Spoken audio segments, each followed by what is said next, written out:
Hey Crafty Dolls, welcome back, and thanks so much for spending part of your day with me. If you're new, my name is Amber and I love all things budget-friendly DIYs. If you're not new, hey doll, hey. In today's video, I am sharing some brand new spring DIYs, so I hope you stick around and enjoy the video.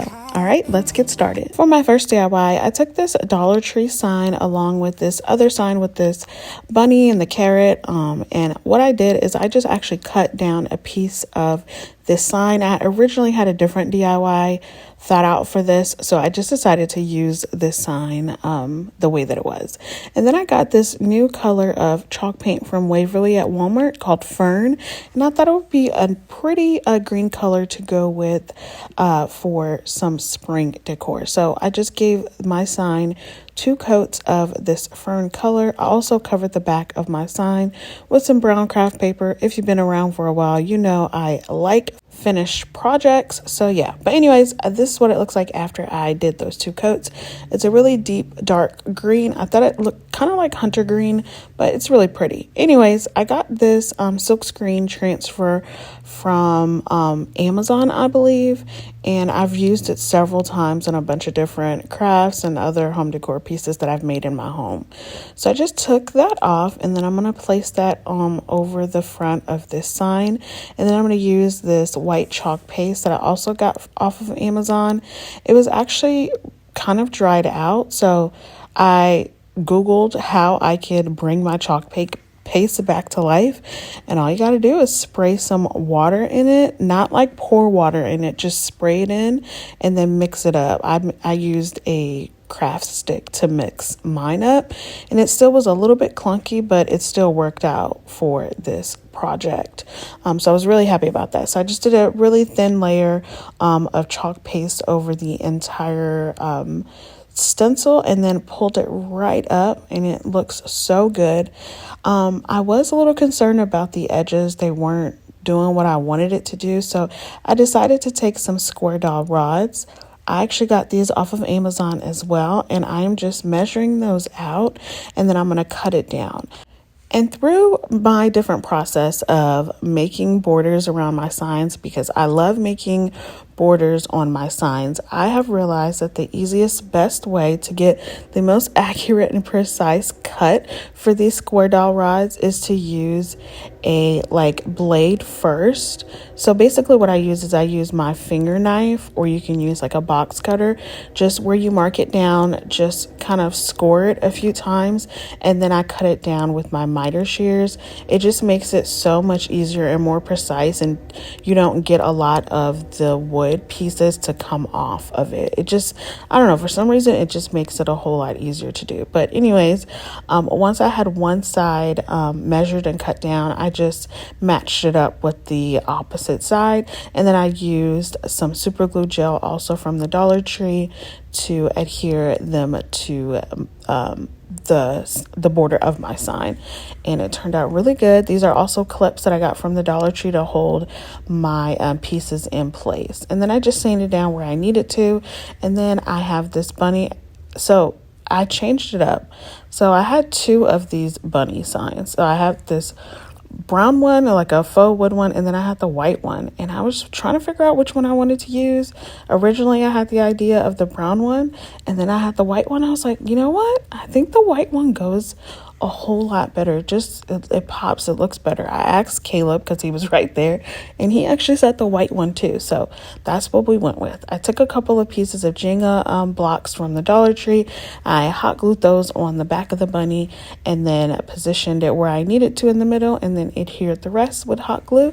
And that's it for this DIY. I thought it turned out really cute. You can put a hanger on if you want, but I decided not to, and I thought it would be really cute decor for my table at my foyer. But we got tired. There's nothing left to do but to say goodbye and try to move on. I'll get over you, only wish that I knew how to go on. Baby, you and me were so messy. Alright dolls, I wanted to take a second and let you know about the Spring Fever collaboration and open playlist that I am a part of. Amanda from 6 Kids and a Glue Gun reached out to me, wanted to see if I wanted to guest host this month, and I said absolutely. I love all things spring, and I haven't done a collaboration or an open playlist in quite some time, so I thought it'd be really fun to join.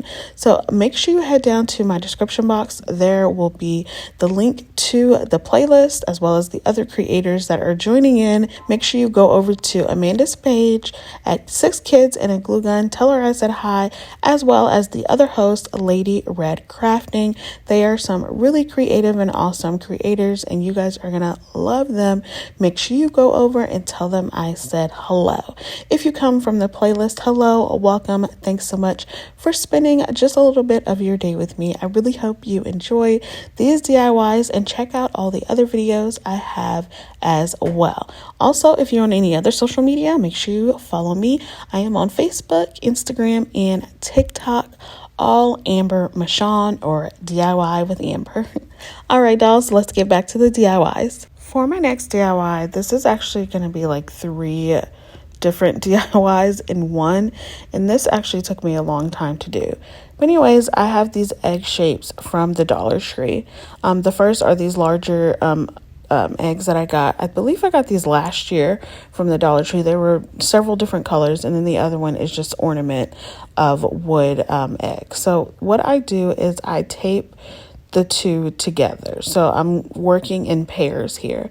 I just tape them together so that they don't move, because I'm using my miter box to cut these down. I'm cutting them right down the middle, or as close to the middle as I can. The smaller wood ones were a little bit easier for me to cut because they fit inside of my miter box perfectly, so that way I can put my saw in between those ridges and cut it straight down the middle.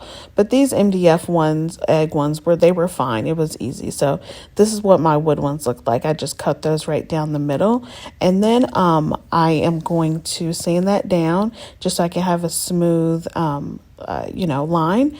And then after that, what I'm going to do is tape the rest down so it doesn't move, and then cut off a piece of the bottom. I don't really measure it. I just cut it off a little bit to where I know it would be able to stand up on its own.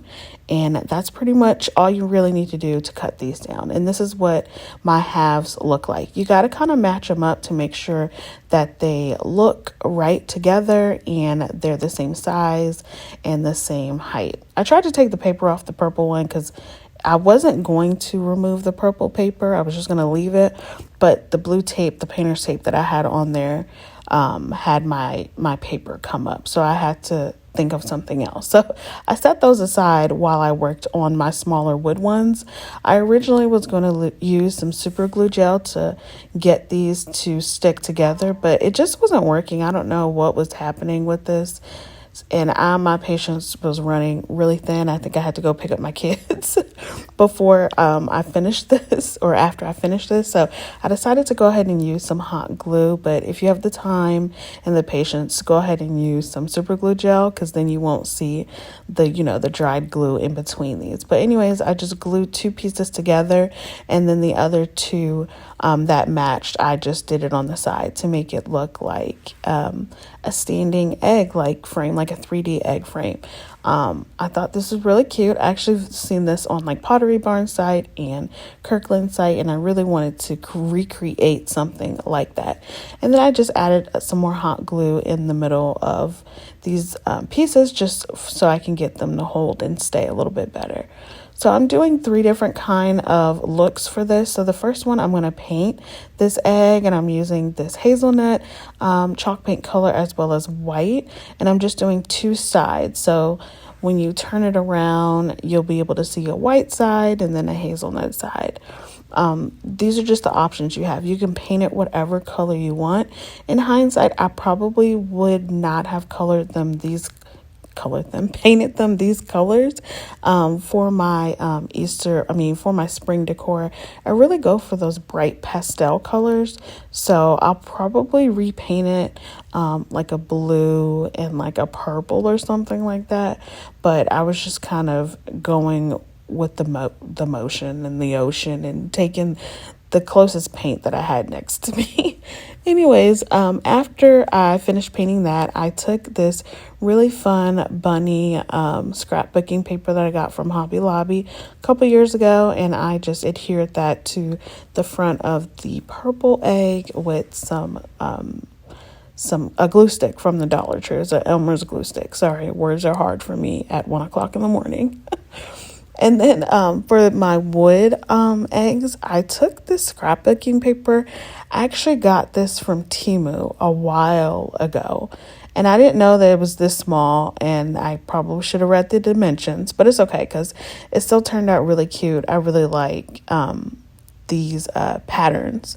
So the first one is like this pink and white polka dot, and then I used this blue floral print. It's really, really pretty, and I just adhered it again with the Elmer's glue stick and just tried to match it the way that I knew that I wanted it to stand up. So you kind of have to make sure that whatever is facing, the sides that are facing each other are matching, and that's why you see me always putting it up against each other to make sure that I'm doing it correctly and it's not on the wrong side. So yeah, and I was originally supposed to use the blue floral paper, but I ended up picking up the pink one because, you know, pink and purple are my jam.